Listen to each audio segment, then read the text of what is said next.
This morning I'd like to guide you on a very brief and concise Bible study. And I have called the Bible study Water Producing Water. Water Producing Water. One of the disadvantages of being human is that you make mistakes. And one of the disadvantages of being a writer is that you write them down and send them out for other people to read.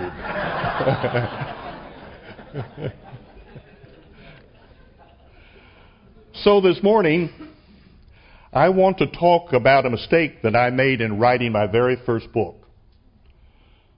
Please do not draw the conclusion from this that I haven't made any mistakes in my subsequent books. I'm very sure that I have.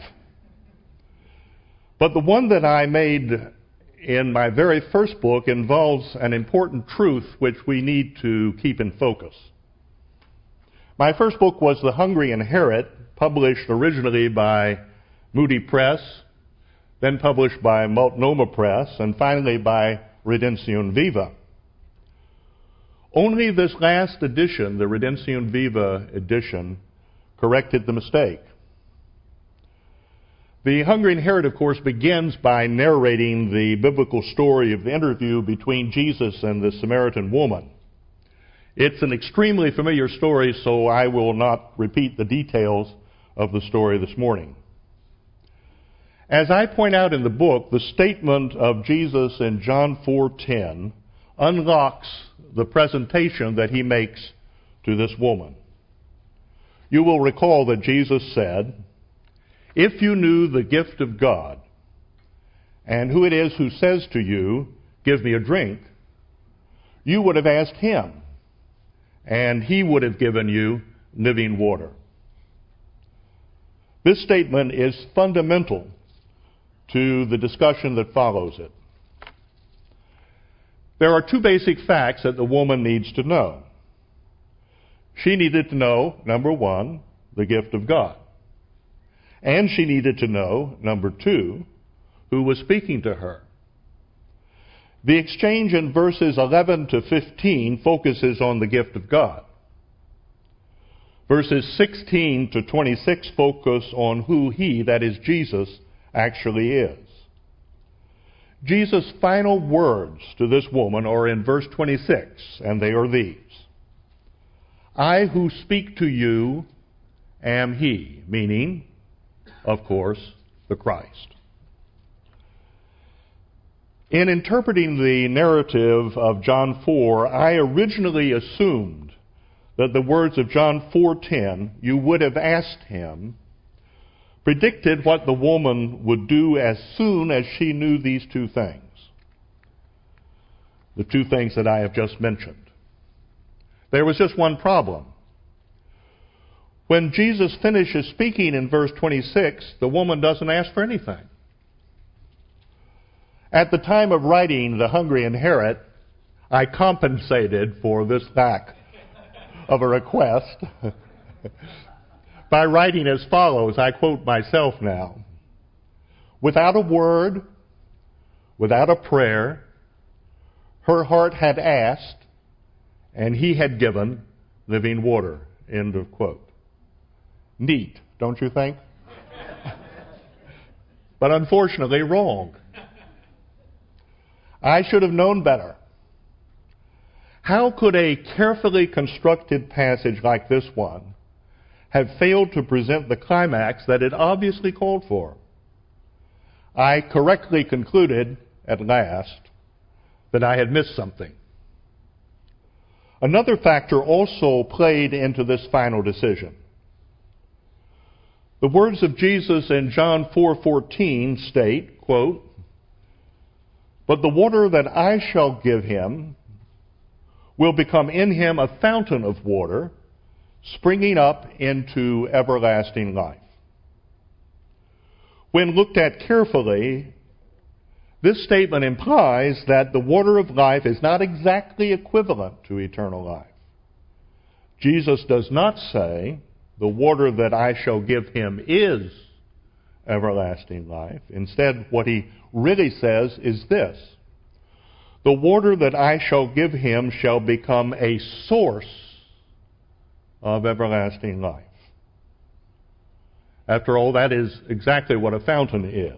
More precisely, the Greek word here is pege, which refers basically to a spring.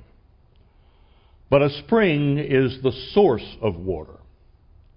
Furthermore, Jesus says that this spring will leap up into everlasting life.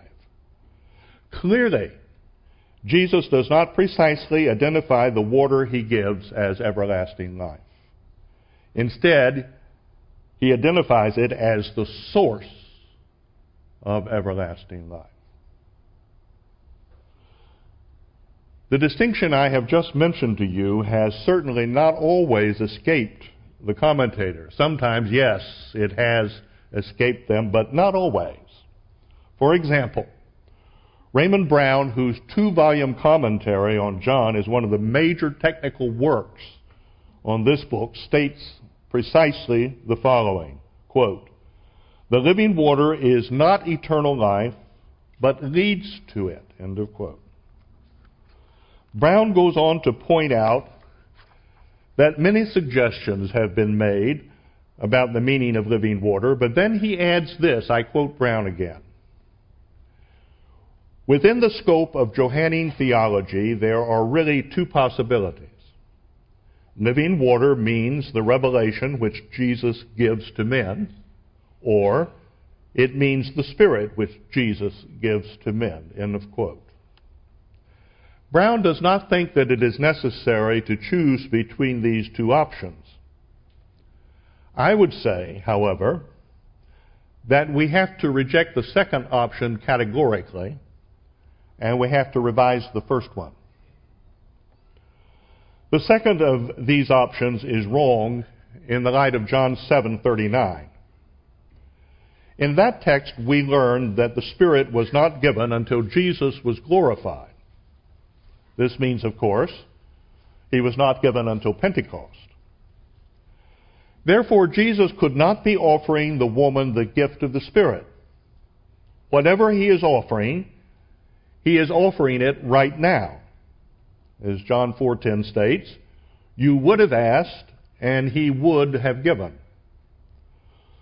The woman understood that fact, even if not the real nature of the gift, when she says in verse 15, "Sir, give me this water, that I may not thirst, nor come here to draw." The first option, however, is very close to the actual solution that I want to give to you. It is not quite right because Brown has not paid close enough attention to the design of the discourse. The question is this: what could Jesus give the Samaritan woman that would in fact produce everlasting life? Let me repeat that question. That's the question of this paper.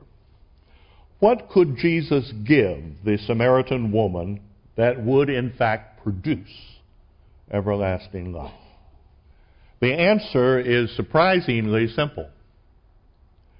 He could give her the fundamental truth that he himself was the Christ. Does this truth produce everlasting life? You bet. You bet. Listen again to the famous words of John 20:31.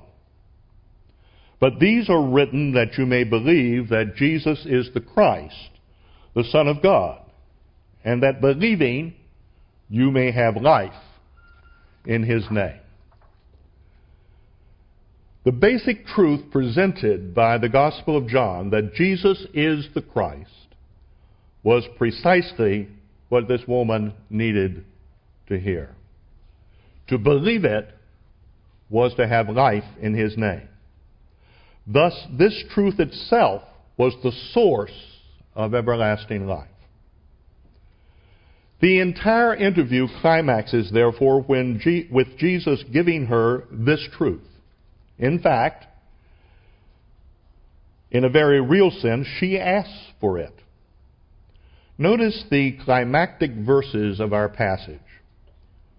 The woman hears Jesus describe her immoral life, marked by marriage after marriage. This leads to a new perception that she states in verse 19. She says, "Sir, I perceive that you are a prophet." He was a prophet, of course, but that was not enough.